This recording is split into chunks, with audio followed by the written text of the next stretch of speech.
back, relax, and maybe get yourself a snack. Me and you gonna have a little chat about books. Hey guys, so I am here today, and today is the 27th of July 2019. Currently there is a readathon ongoing for one of the books that I own, which is this one called Keep You Close by Karen Cleveland. I was invited to be part of this readathon and I said yes, sure, sounds like a fun read with quite a few different other bookstagrammers. The publishing house who sent this one out is part of the Penguin publishing house. They're called Bantam, and this is a thriller. And they have put in all these little notes, which you can see in the top here, which when you get to one of the notes in the book, you are supposed to kind of stop and give a little insight into your thoughts as you go through. So I started reading this book last night when the readathon began, and I got 75 pages of the way into this, and then I stopped because it was bedtime and I'd had a long day. But I am very much keen to get back to it this morning, and I did actually reach one of the notes in the book before I kind of put it down last night, but I didn't give my review because I was in my PJs and ready for bed. So I thought I would go through this little note with you now and just kind of tell you a little bit about this story so far.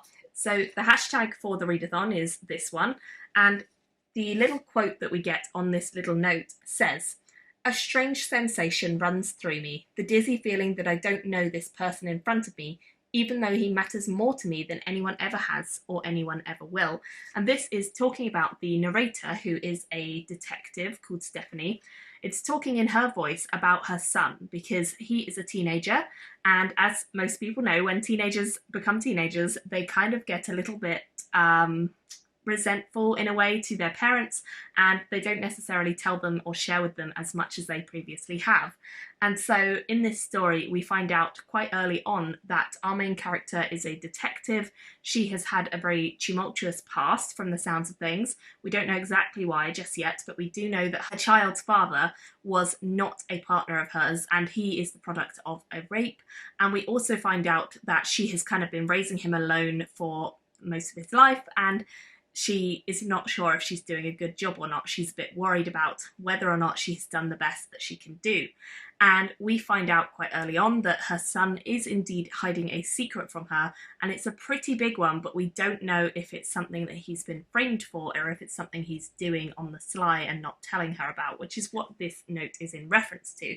So I don't want to tell you guys any spoilers for this, but my thoughts on relationships between parents and teenagers kind of comes down to the single couple that we're talking about, like a mother and son, or a father and a daughter, or the other way around. Some families, I think, are very, very close throughout the entirety of their lives, and when they're teenagers, nothing changes, they just become closer. But in terms of some relationships, it can be quite difficult when you are a teenager. I remember distinctly being a teenager and being quite a brat. I certainly did not want to tell my mum everything. I was not bad. I didn't go out and drink or any of that sort of stuff at all. I was very much a good girl. But you just get to a point where you sort of like want your independence. And I think maybe that is what the character in this book is wanting. Maybe he just wants his own independence and does not want to rely on his mum for everything, and wants to kind of really get some distance away from her, which is why he's putting up a few walls and maybe not telling her everything. I think that's perfectly okay and perfectly allowable, but I wonder what you guys think. Maybe pause the video and let me know in the comments below kind of what you guys think about that, about independence as a teenager, and about kind of what secrets are okay to keep from your parents and what sort of things are not, because the one that's in this book I would say is pretty major, but I'm intrigued to see where it's going to go next. So my plan for this readathon is that I'm going to hopefully sit downstairs in the lounge or up here in my book corner and do some more reading, and when I get to another prompt I'm going to sit back down and tell you guys a little bit more about whatever it is that prompt is suggesting, and kind of give you an update without giving away spoilers of my thoughts on the book so far. So 75 pages in, I'm definitely enjoying it. It seems intriguing and it seems like it has a lot of potential to go quite far into extremism and thriller, and I'm very excited for that. So I would love to hear your thoughts if you've read this book. So I've reached the next little post-it note thing in the book, which is this page. Oh, it's just flown off. And here is the little note. It says, "Maybe you're seeing what you want to see," suggests the sly voice in my head, the psychiatrist. Do we choose to ignore red flags or signs and see things as we want them to be? At different junctures, the psychiatrist's voice interrupts the narration to offer an alternative perspective. Why do you think the author chose to do this? I think the author chose to do that because, as you just said, alternative perspective, but also I don't know if it's necessary, because I think the reader themselves is kind of already thinking the things that the psychiatrist voice that this main character Stephanie has within her is offering. I think the reader kind of acts almost like the psychiatrist in this story, where we are sitting there and we're going, ooh, think again, because you think one thing and we think another. Is the mother just completely falsifying things in her head? At this point in the story, we've heard from the mother that she's found out some more things about her son. We know that he's connected with some people he maybe shouldn't have, or at least she's worried about him having connected with. We also know that there is definitely more to his life than she knows, because there's certainly things that are bigger secrets that he's been keeping from her.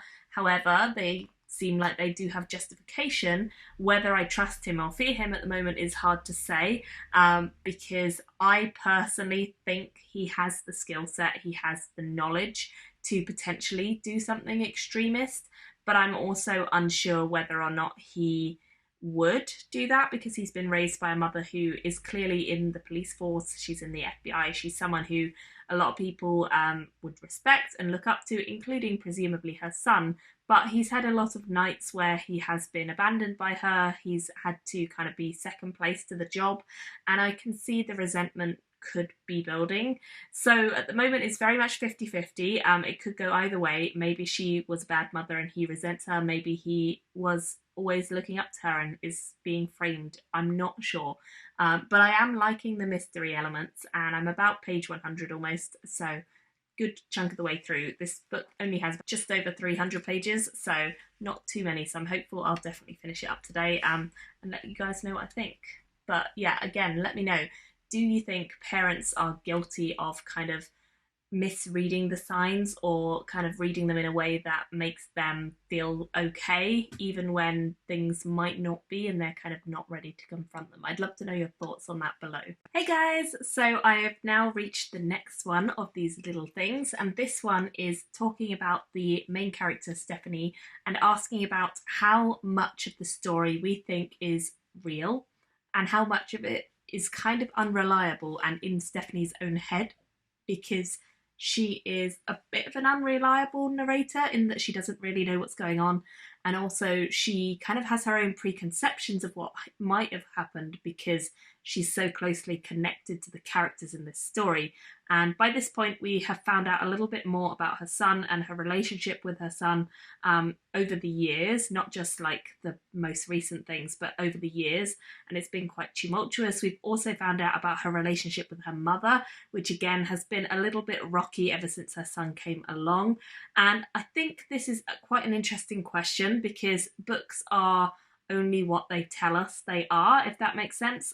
We can imagine outside the story, of course, but we can only imagine based around what we've been told. And in this book, we definitely have a lot of moments where Stephanie is telling us something, but we don't necessarily know if she knows that or if she's just feeling that way, judged on many of the cases she's kind of been to before. She is an agent. She understands how people lie. She understands how people manipulate one another. But also she is the mother of the person who is kind of at the center of this story and this mystery. And how much is that really playing into her decision? I don't know. So far, I think I'm about halfway through, and it's definitely not giving a full indication of which way it's going. I know the point of view that the main character, Stephanie, has on it. She's definitely not convinced by many of the things that do seem very suspicious about this character, her son. But in terms of me, I think I'm less sure on whether or not to trust her son. I do think there is definitely stuff that he's been doing, but is it as bad as it's being made out to be, or is there something else going on? Is there a plot, a conspiracy, a setup happening? I don't know, and I'm very intrigued. It's definitely a gripping kind of story. I'm being able to sit here and just read it so far. It's not causing me any issues like sitting down and reading it. I just want to get back and find out the mystery. So I'm definitely enjoying it, and I think it has a lot of potential to kind of keep growing. I feel like there's still a lot we don't know about Stephanie and kind of the what happened between when the story began and her past. We don't really know too much of her career just yet. We're getting kind of snippets of it, and then we're also getting another POV which we don't know who this is. It's a completely different character, no name, just an identity. And we don't know what they're doing or who they are, whether they are one of the characters who we've already met, but they're kind of in disguise in this segment, or whether it's someone completely new that we just don't know yet, who's kind of involved in the manipulation. I'm intrigued about that character more than anything else, I think, because it definitely has a lot of mystery and suspect, and I don't really know who that is yet, so I'm quite intrigued to find out. Hey guys, so I've got to the next one. I'm on page 213 now, and this one says that Stephanie berates herself a lot over prioritising her job over her son. She's an FBI agent. Do you think that she's justified in the choices she's made? Does the fact that she's serving the public and helping victims mean that she was more justified to choose her work over her family? I think no. I think you need to have a healthy work-life balance. Even people who do serve the public and do amazing jobs like police officers, FBI, you obviously need to work long hours occasionally. You need to do things that demand a lot of attention and a lot of thought, and you might find that family life is kind of slipping into the background. But personally, I believe you need to have like an on time for work and an off time for work where you can just be with your family. And if you're working in a job that is high intensity and dramatic and crazy and has all these overtime hours, then you need to also have time off from that job. You need to be able to go back to your family, reconnect, make sure that you are able to really, really enjoy your time with them. Because honestly, why do we bother working if we don't have fun outside of work? There's no point. So I personally think Stephanie in this book really messed up some of her life choices. I can understand why. The person that she is, the justification that she gives makes sense, but I don't think it's enough of a reason. I kind of agree with her mum. Her mum is a character that we kind of focus on a little bit in the story, and she's constantly kind of saying to Stephanie, like, you need to put your son first. And I do kind of relate to her mother and think that her mother is kind of right. Not in everything, because I do think that her job is important and it's a great job and she's clearly good at it. But I do think that she needs to be able to maintain that healthy work-life balance a little bit more. And I don't think she really is doing that sort of at the start of the story, and for most of this guy's life, Zachary, her son's life. She's been quite an absent mother and she hasn't really attended any of his stuff in school.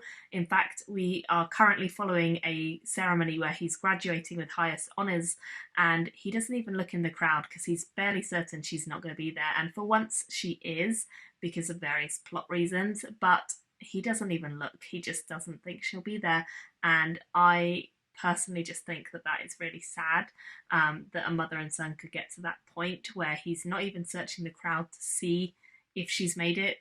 He just doesn't think she will. So that's a sad thing, and I do think her balance is completely off, and I think that's probably a large part of why the people who she thinks are framing her son might be able to do so, is because she's so absent. She's never there. If she was a mother who was more present in her son's life, she might really kind of look around and suspect a bit more if things were changed or if something was being set up. And I wonder how much of that is kind of a contributing factor on what might have happened. We don't know still whether things are a setup or not, but I definitely think that things are looking a little bit more suspicious to me now, and I'm not sure who to trust or who to believe. So I just got to the next card because it's only a couple pages later, and it says, "It's my family. I am doing what I must. Would you do anything different, Agent Maddox?" And Agent Maddox is Stephanie Maddox, our main character.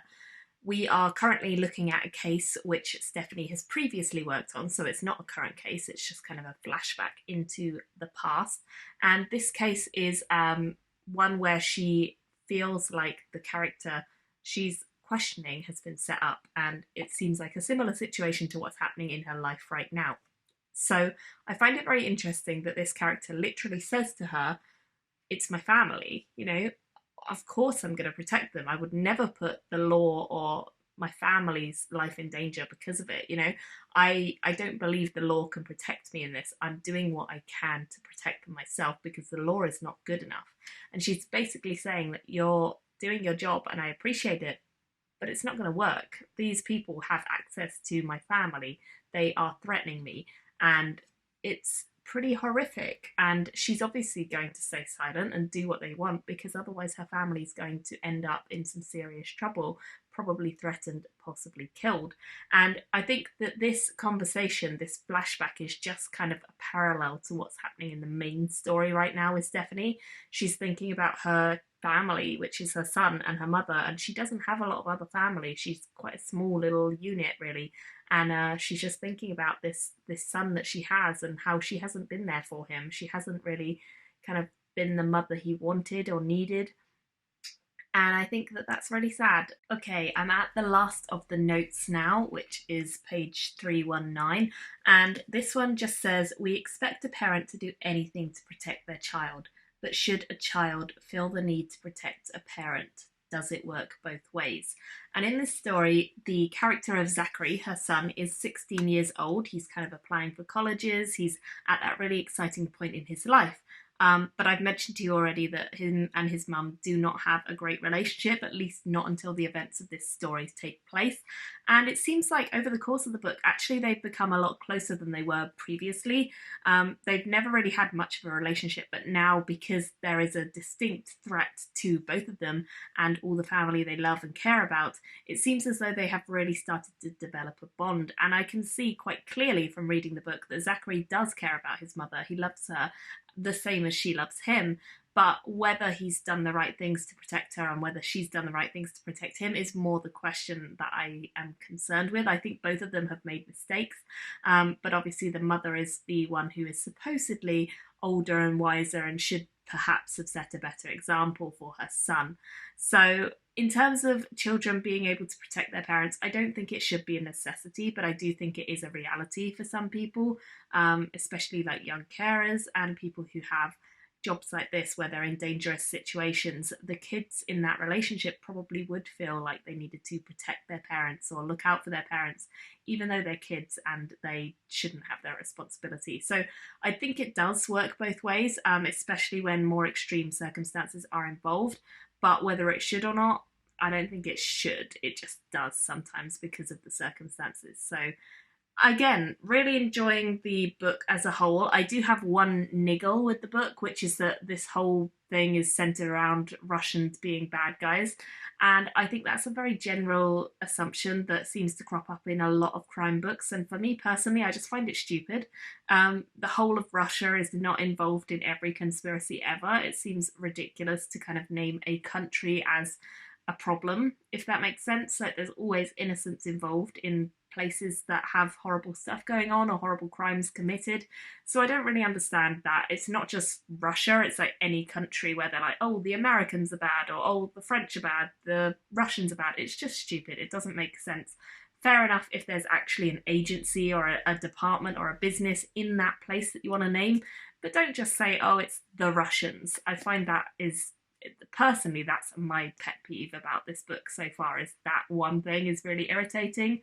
The story as a whole, I think, is enjoyable, and there's definitely been some twists and turns. It's definitely taken dramatic turns over the course of the book, and I'm quite near the end now, so I guess I already know kind of who's bad and who's good now. Obviously not going to tell you guys because that would spoil things, but I know who's good and who's bad, and I want to just really uncover how things are going to be resolved now. I think they will be. I have hope because most books and thrillers end in a happy ending. And it seems as though things are headed potentially that way, but we'll see.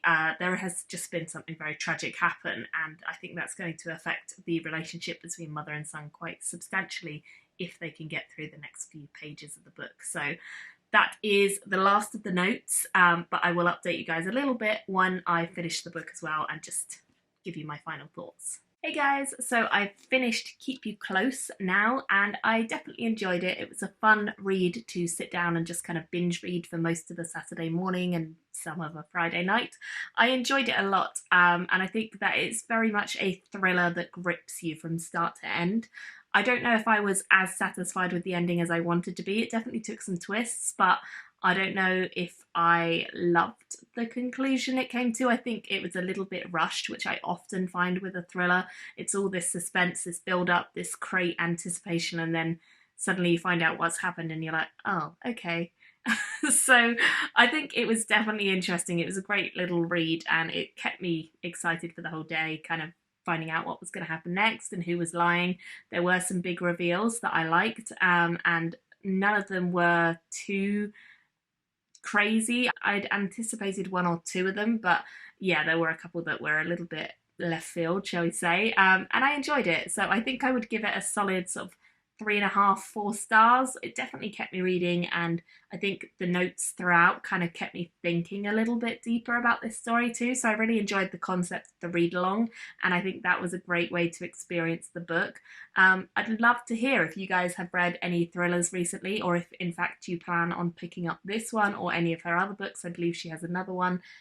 So I'm very intrigued about kind of thrillers and whether you guys have any really good recommendations. It's not a genre that I tend to read very much of, largely because I tend to find that I get a little bit irritated when I get to the end and it's all rushed, which seems to be a bit of a pattern. But I do enjoy the story whilst I'm reading it, so I'd love to have your opinion on it if you guys have read this book or any other thrillers recently. Thank you all so much for watching my little vlog, and I hope you enjoy it if you do pick this one up. Bye guys! Thank you for watching my video today. Go pick up a book, then come back and chat with me again.